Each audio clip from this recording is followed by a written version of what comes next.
Les vraies voix Sud Radio, 17h-19h, Philippe Rossi.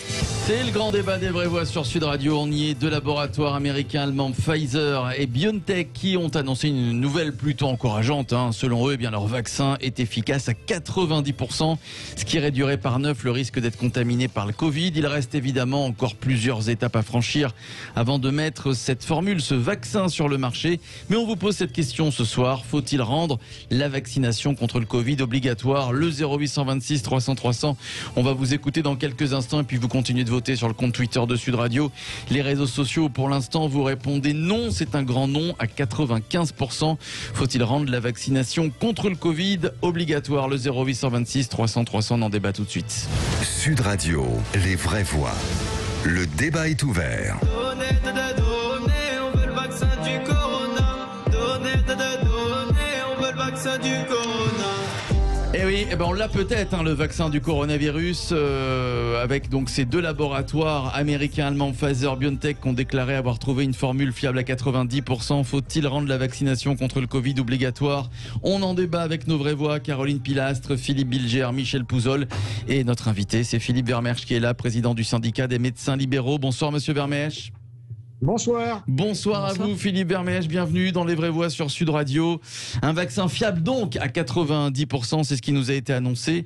Est-ce qu'on peut sourire ou espérer, Philippe, ou est-ce qu'il est encore trop tôt? On peut déjà sourire et imaginer un avenir meilleur que celui qu'on a aujourd'hui. Ouais. Donc, il est vrai que nous, médecins, si vous voulez, nous avons besoin de vaccins pour protéger la population, mais nous avons surtout besoin d'une sûreté au niveau du vaccin. On ne peut pas injecter n'importe quoi aux patients. Et donc, c'est pour ça que ces vaccins doivent être certifiés, accrédités, de façon à ce qu'on n'ait pas quand même des problèmes qui surviennent après la vaccination. Alors, moi, je lis les commentaires de nos auditeurs sur les réseaux sociaux, le compte Twitter et le compte Facebook de Sud Radio, nos auditeurs qui sont très inquiets parce que, ça peut être légitime aussi, ils se disent tiens, un vaccin qui a été trouvé, une formule qui a été trouvée en à peine quelques mois, moins de 6 mois, c'est assez inquiétant quand même. Qu'est-ce que vous leur répondez, Philippe Vermersch?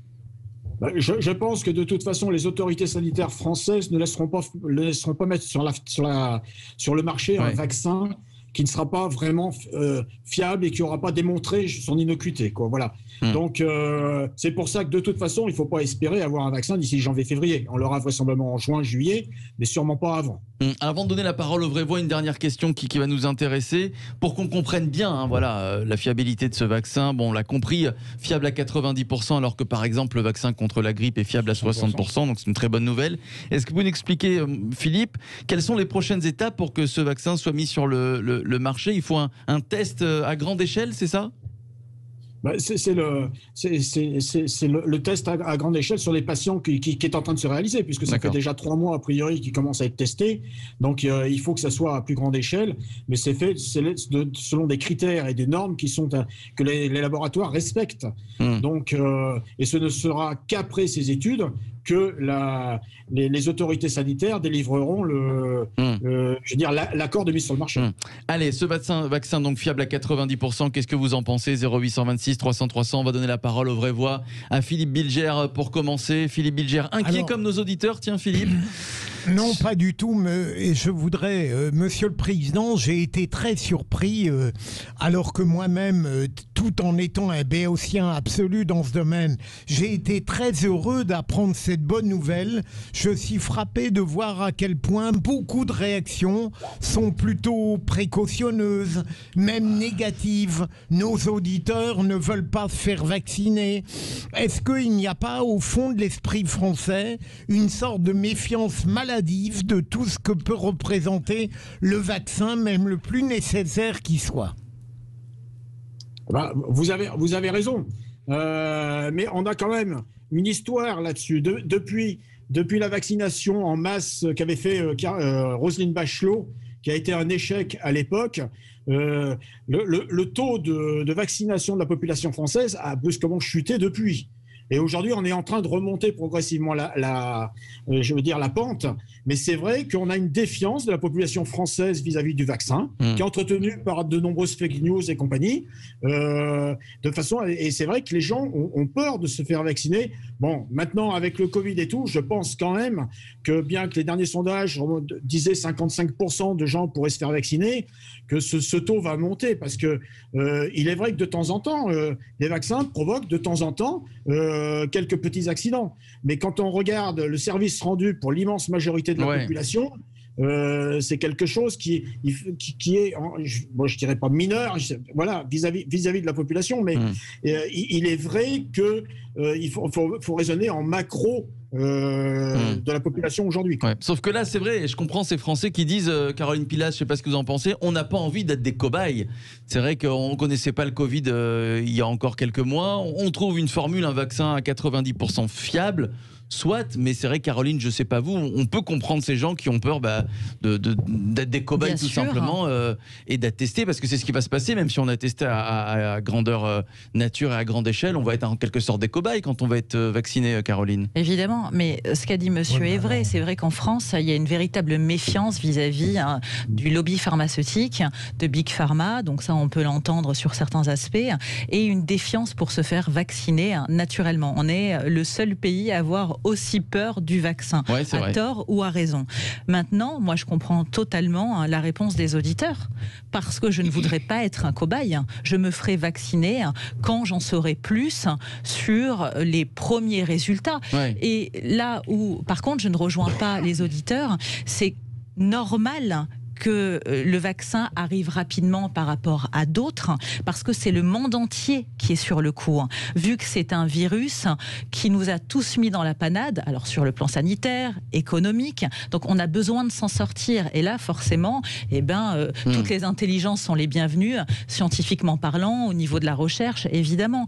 Mais c'est évident que moi, je comprends parfaitement que les gens aient évidemment une crainte de prime abord à vouloir se faire vacciner, parce qu'on ne sait pas grand-chose encore actuellement sur ce virus, puisque vraiment on a toujours des injonctions contradictoires à ce jour, mais ça c'est pas la faute des gouvernements du monde entier.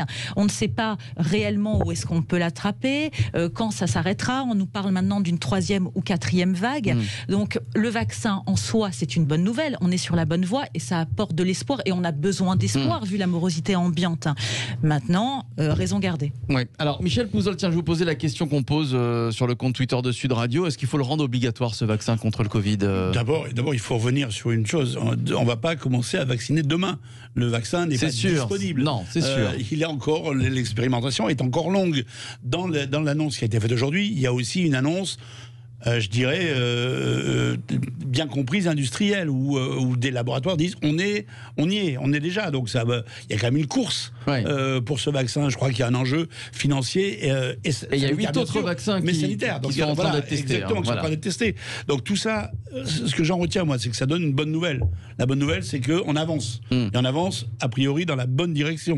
Vous le disiez, le vaccin de la grippe, c'est 60% de taux de réussite, de fiabilité. Donc on avance dans la bonne solution. Maintenant, je pense que les Français n'ont pas envie de se faire vacciner demain, mais ça tombe bien, on ne va pas leur proposer. Par contre, on voit bien que l'horizon qui nous avait été fixé par tous les scientifiques, qui disaient, en gros, qui nous parlaient d'un vaccin au mieux au début de l'été 2021, on se rapproche de ce rendez-vous-là. Sur la remarque, sur la réaction des Français, il y a aussi quand même, depuis le début de cette crise du Covid, une idée sous-jacente qui a irrigué tous les débats, toutes les contradictions du gouvernement, mais des intervenants comme nous, qui n'y connaissons, moi j'y connais rien, finalement, qui disaient, ce Covid, peut-être qu'il va disparaître. Il va peut-être s'en aller avec la saison. Et puis, il reste là. Mais on se dit, certains disent, oui, mais ça ne va pas durer, vous inquiétez pas.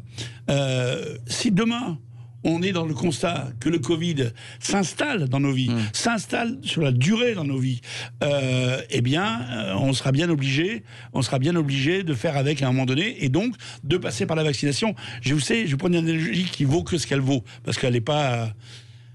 On n'a pas enlevé les préservatifs. depuis que le sida est apparu. On a appris à vivre avec parce qu'on n'avait pas le choix. Il y a le traitement de la trithérapie, mais il n'y a toujours pas de vaccin. Et ça a changé quand même notre mode de vie. Eh bien, peut-être, malheureusement, il va falloir aussi s'adapter. Il faudra s'adapter. Et à un moment donné, l'adaptation, je pense qu'elle passera si les vaccins donnent la plénitude de leur potentialité et de désespérance qu'on peut porter en eux, ça passera pour une vaccination. Moi, la question que je me pose, c'est le vaccin, s'il existe dans quelques mois, combien de temps sera-t-il efficace? Parce qu'on nous parle aussi d'une mutation de ce virus et de 2 injections. On a beaucoup de questions à vous poser, Philippe Vermèche, président du syndicat des médecins libéraux. Et cette question aussi qu'on vous pose sur les réseaux sociaux, on va vous la poser, Philippe Vermèche. Est-ce qu'il faut rendre la vaccination obligatoire, comme l'a demandé Yannick Jadot? Voilà, si effectivement on est obligé d'être confiné à chaque fois parce que le virus circule trop, est-ce qu'au bout d'un moment, le gouvernement ne demanderait pas une vaccination obligatoire? Quelles en seraient les conséquences? Est-ce que ce serait efficace? On va vous poser toutes ces questions, en débattre avec les vraies voix. Et vous, au 0826 300 300, on revient dans quelques instants. À tout de suite. Les vraies voix Sud Radio, 17h-19h, Philippe Rossi. Allez, c'est le retour des vraies voix sur Sud Radio avec Caroline Pilastre, Michel Pouzol, Philippe Bilger. Notre invité, c'est Philippe Vermèche qui est avec nous. Il est président du syndicat des médecins libéraux. On poursuit notre grand débat donc tous ensemble. Faut-il rendre obligatoire la vaccination contre le Covid? Vous votez sur le compte Twitter de Sud Radio. C'est toujours un grand nom à 95%. Voilà.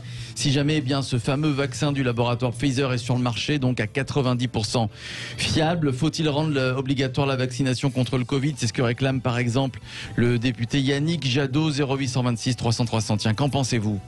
Sud Radio, les vraies voix. Prenez la parole. Avant de faire réagir les vraies voix, et notre invité Mickaël qui nous appelle de Paris, 0826 300 300. Bonsoir Mickaël. Bonsoir. Bonsoir à vous Mickaël. Alors, réticent à vous faire vacciner ou pas Mickaël, si jamais il est mis sur le marché ce fameux vaccin?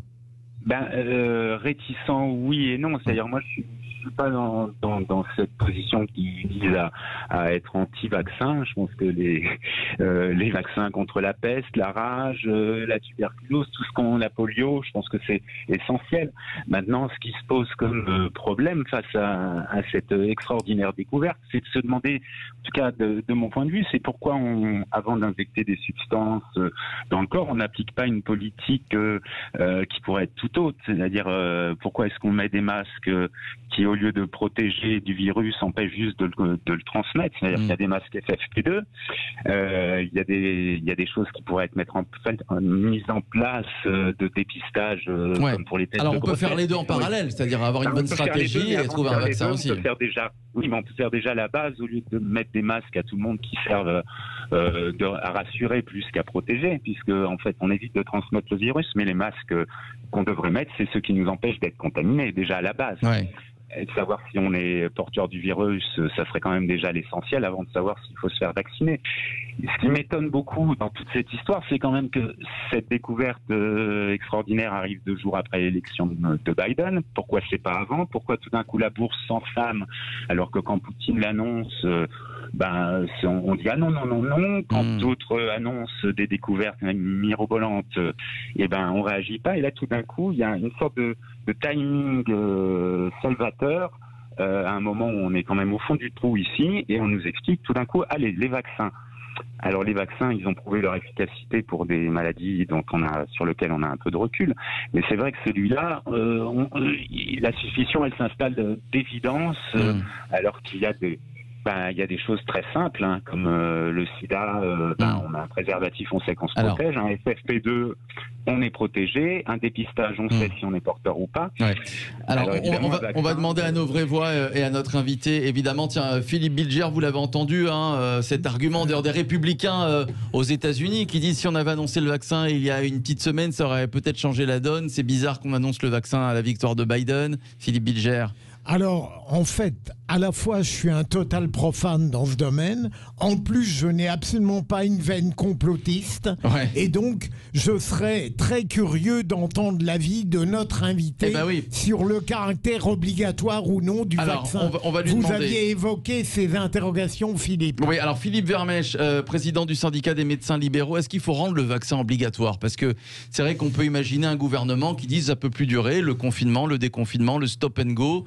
On peut plus laisser le virus circuler, l'économie doit repartir. Alors on vaccine tout le monde une fois pour toutes, et puis on déconfine tout le monde dans le même temps. Est-ce que vous pouvez imaginer ce scénario, Philippe Vermèche? Vous avez déjà la réponse dans ce que vous répondent vos auditeurs. 95% sont contre.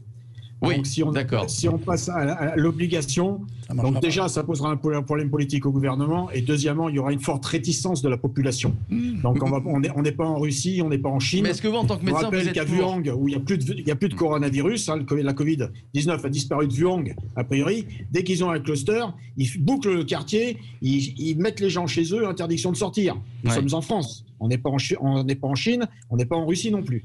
Donc c'est vrai que le vaccin, il va falloir agir avec beaucoup de pédagogie. Moi, ce que je remarque, c'est qu'il y a quand même deux choses à dire. La première, c'est que pour le vaccin de la grippe, c'est l'année cette année où les gens se sont rués sur le vaccin de la grippe. Donc, ça veut dire quand même qu'il y a une certaine angoisse et qu'ils reconnaissent quand même que le vaccin, quelque part, protège. Ça, c'est la première chose. La deuxième chose, c'est que pour qu'une population, si on raisonne en macro, la population, pour qu'elle soit protégée, il faut entre 60 et 70% de gens vaccinés. Donc, ça veut dire que ça laisse quand même 30% de gens sceptiques et qui ne veulent pas le faire. Voilà. Ce qui compte, c'est arrêter la transmission. J'ai bien écouté votre auditeur sur les masques, mais c'est vrai qu'un FFP2, moi qui travaille avec un FFP2 sur la tête, sur la bouche toute la journée, c'est quand même très fatigant. Les transmissions aujourd'hui se font surtout entre jeunes, donc quand ils font la fête, et d'autre part en intrafamilial. Bien qu'il y a beaucoup de gens qui fassent attention, mais c'est vrai que c'est surtout là où ça se développe. Donc c'est vrai que si les personnes vulnérables, et ça sera sûrement celles-là qui sont vaccinées en premier, sont vaccinées et protégées, à partir de là, on a quand même un risque, de ne plus obstruer les réanimations, et d'avoir une population qui soit protégée quand même plus généralement qu'aujourd'hui. Ouais. Michel Pouzol, vous avez la réponse évidemment à votre question sur la vaccination obligatoire. Ce qui vient d'être dit est extrêmement juste. Enfin, il n'y a rien à rajouter à ça. On peut pas vacciner une population contre sa volonté. Ça, c'est une évidence.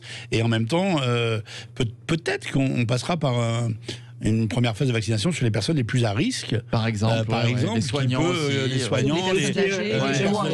les gens qui ont de multiples pathologies. Voilà. Mais je parle sous votre surveillance, docteur. On n'en est pas encore tout à fait là, si j'ai bien compris. On a encore quelques mois pour convaincre et faire avancer, être sûr que ce vaccin sera efficace et Philippe Vermèche, vous avez on est tout à fait d'accord, mais excusez-moi sur ce que vous venez de dire, parce qu'on en parle quand même. Je suis président d'un syndicat, donc je discute avec quand même le ministère, et donc c'est vrai que les gens qui seront prioritaires à la vaccination seront sûrement les plus vulnérables, et les soignants quand même. Voilà, il faut quand même voir aussi ce champ-là. Voilà, donc ça laissera quand même un petit peu de recul sur ceux qui sont tout à fait bien portants et sans symptômes asymptomatiques pour envisager ou pas de se faire vacciner. Ce qui compte, c'est le recul. Quand vous achetez un téléphone qui vient de sortir, alors hormis les fans de cette marque qui l'achètent tout de suite, il y en a d'autres qui attendent en disant voyons voir s'il y a des bugs ou pas. Donc on est un petit peu dans cette position-là. Philippe Bilger, je vous entendais. Philippe Bilger, vous vouliez poser une question à Philippe Vermèche? Non, en fait, Philippe, non, mais moi je suis très attentif à ce qui est dit et je trouve que le président Vermèche est extrêmement clair, ce qui n'est pas donné à tous les médecins. Bon, voilà, vous voyez Philippe Vermèche. Rationnel et pragmatique, et ça serait déjà bien d'avoir le vaccin pour la grippe pour tout le monde, parce que c'est pas le cas à l'heure actuelle. C'est-à-dire que quand on veut se faire vacciner, vous allez à la pharmacie, il manque le vaccin. Eh oui. Alors justement, un dernier mot, il nous reste une petite minute. Philippe Vermèche, elle parlait de problème de stock du vaccin contre la grippe, parce qu'il y aura des gros problèmes de stockage du vaccin contre le Covid s'il voit le jour dans quelques mois. Le problème, c'est un problème de transparence, parce que vous avez remarqué quand même que depuis le mois de janvier, on n'est pas dans une transparence entre ce qui concerne les stocks, que ce soit les stocks de masques, les stocks de pays, que ce soit maintenant on en est au vaccin, les tests, pareil. Donc c'est vrai qu'on nous dit on en a commandé, il y en a beaucoup, mais c'est vrai que de temps en temps, on a des problèmes. Aujourd'hui, toutes les pharmacies n'ont pas de tests antigéniques. Et donc, alors qu'elles étaient censées en avoir. J'espère que le vaccin, ça ne sera pas le même problème. Merci à vous, Philippe Vermèche, président du syndicat des médecins libéraux. Allez, score final sur le compte Twitter de Sud Radio et la question que l'on vous posait, faut-il rendre obligatoire la vaccination contre le Covid? Jean-Marie, ça n'a pas dû beaucoup changer. Ça a changé, mais c'est revenu au même point. C'est-à-dire que c'est 95% de Nine sur le Twitter de Sud Radio. C'est non sur le compte Twitter de Sud Radio. Allez, on passe tout de suite au clin d'œil des vraies voix qui vous emmène ce soir dans le